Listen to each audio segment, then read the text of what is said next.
Hello.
Hello everybody and welcome to This Is Portsmouth, the show all about the UK's only island city. I'm Eddie and I'm a student here, and besides me is lifelong Southsea local Brad. We have plenty coming up on the show today. So Brad, what do we have to look forward to? Thanks, Eddie. We're extremely excited to have Portsmouth Uni's very own Meg Johns for an intimate performance from our amazing music studio. Looks like we're in the right place then.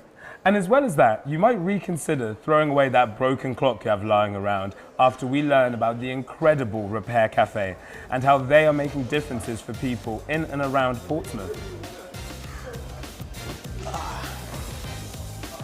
So, Eddie, let me ask you this. What's your relationship with music and musical performance around the city? Portsmouth has so much to offer in art, music and culture. We have venues such as the Wedgwood Rooms, the King's Theatre, the New Theatre Royale, all amazing places to find good music and art. I'm glad you said that. I feel the same way. This is Portsmouth is celebrating all things music for the next couple of weeks with performances from musicians and music groups from our White Swan studios and other locations. This week we're having the lovely Meg Johns performing for us. Not only is she a talented musician, she's currently studying computer game design in our beloved coastal city in her final year of her studies. The song Meg is performing for us today is one of her own called Mannequin. It's about her experiences of a previous relationship and the comparison between her and her ex. Run the tape.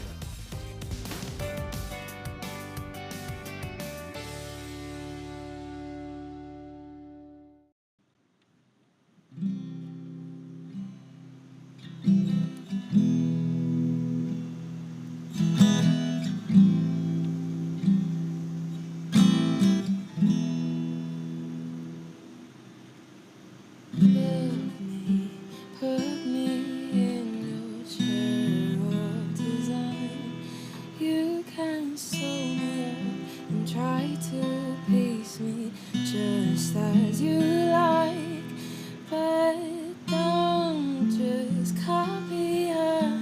You'll never get it right, so I'll fall right into place. Oh, creator, is it true what they say, that I'm just your mannequin, a vision on your stool? You can dress me like her, but I don't look like her at all. Don't you worry, my sweet fool. I'll stand. You're scared of what you can do, but I won't let your powers consume me, and I'll try to get it right, so I'll fall into myself. Oh, creator, should I trust what they say? Am I just your mannequin, a vision on your stool? You may see me like her, but inside I'm not her at all. You say, don't you worry, my sweet fool. I'll stand you on my pedestal. I won't make you play a part. I won't mold you into what I want you to be, but the feeling is stained from when you made me feel like a mannequin, a vision on your stool. You can dress me like her, but I don't look like her at all. Don't you worry, my sweet fool. I'll stand.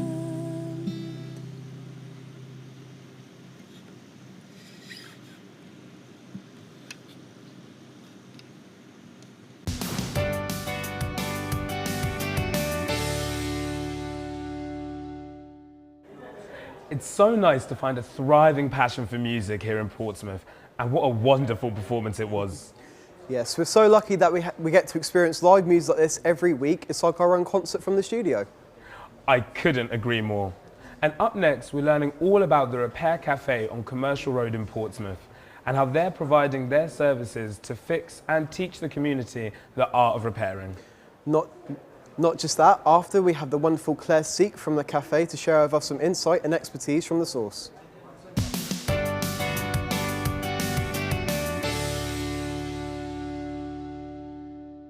The UK is the biggest producer of e-waste per capita in the world, with the exception of Norway. We need companies to make things openable. We need things to have spare parts for longer. A lot of these products now are not made that we can fix them. So that's what absolutely needs to be changed at a policy level. I believe our right to repair is being taken away from us. If you speak to people that are sort of 50 years older than myself, you know, they always used to fix things and things were fixable. There's countries where they never throw anything away.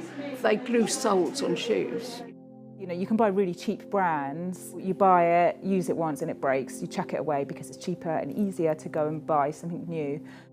The throwaway society is really bad, you know, so I think we really, as a nation, really need to do that.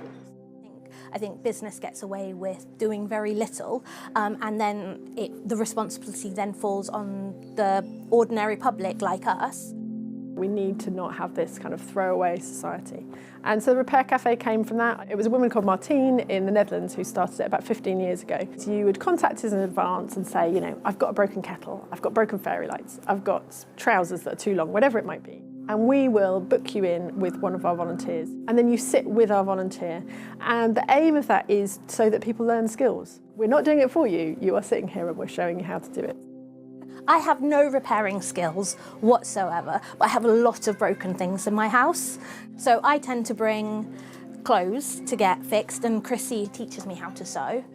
I think I was taught when I was young, like if you didn't know what you were doing, don't try and open it up. Whereas here it's much more about, well, let's try and see. So I like that attitude.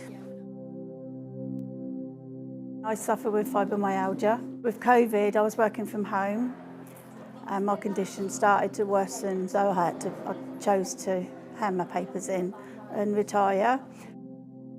I'm retired, so I enjoy volunteering. I have worked with elderly people, but I wanted something for myself to be fun, to be interesting. So I lost a purpose of being. Basically, I hit depression really badly. I just wanted to stay in bed all the time, live in PJs. I wanted a purpose for me, so I had something to do. you get more than you give, to be honest. The guy come back to pick up his jumper and blouse.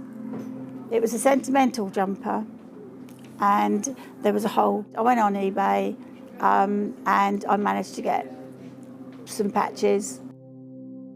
A lot of people used to say to me, you do too much. Maybe I do, but at the end of the day, the satisfaction that I've fixed something for somebody, okay, cost a few pennies, but it was just seeing that man's face when I said I've got these patches. And that's all I've ever wanted to do. Everything is done on donation. We never want money to be a barrier. And I have to say, we have such fun here. You know, a toy that suddenly starts up. It's hilarious when people have got tape decks that, you know, you're just like, what was the tape you left in there? And suddenly you'll get blasted with some kind of music and it tells you something about that person. I think the motivation behind this for me personally is I'm massively in love with our planet and people. Love is probably the key to it all.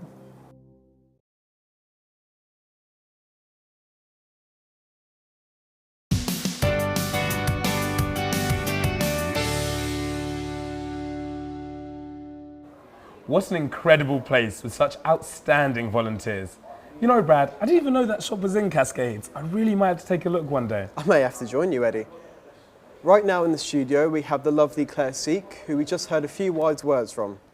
Welcome to the studio, Claire. How are you today? I'm good, thank you. Thanks for having me. So, let me get this right. The repair shop is run completely by volunteers. Is that right? It's almost 100% volunteers, yes. I've got a bit of funding, so I've got a couple of members of staff, but we've got about 50, well in fact over 50 volunteers now. Wow, that's a large growing collection of like people with different skills and attributes to offer. Yeah, we've got a really wide range of people, so I think you've seen we've got people who are repairers that have got these skills to help fix, you know, electrical items, fabric, jewellery, and then we've got other people who are involved in like hosting and, you know, being on reception and making cups of tea, all those kind of things. What's the most common like electrical item you'd say would come in? So you mentioned that that's one of the more things that would come into the cafe. What's the most common electrical one? Yeah, we get a lot of hoovers, a lot of lamps, and then just those everyday objects, so your toasters and your kettles. And some of those things, so we've got some examples here today, like some of those things, there's nothing actually wrong with them. It's really interesting. On a toaster, for example, if I pick this toaster up, you'll often find you can get some electrical faults just because they're full of crumbs. Yeah, no one knows about the secret crumb drawer. The secret crumb tray, which is really interesting because sometimes they're not even bizarrely on the instruction manual. So you'll get an instruction manual for toaster. Who reads an instruction manual? But I did interrogate one and it wasn't there. But so, you know, looking after our things is about, you know, cleaning filters and vacuum cleaners, crumb trays, all that kind of thing. So most of the time it's just mainly about helping the community, because some people I can imagine would just be really confused about why they're not working. Yeah, and there's definitely this culture, isn't there, that we've grown up in where you don't, you've got to be very qualified or it's very dangerous, you know. And actually we campaign on the right to repair. We think if we own it, we should own it. So with your phone, you should be able to change the battery or change the screen. But you just need a bit of confidence and people around you. So you do sit with us, as you've seen, and we teach you how to give it a go. Do you ever get any phones or anything like that come in, laptop-wise? What's the most common problem with a phone? Yeah, well, what's interesting is we get a lot of people not bringing phones in because people think they've just got to upgrade, so your battery's decreasing a bit, and actually you can change your battery. So on our website, I've got a Fairphone, which has a very easy battery to do.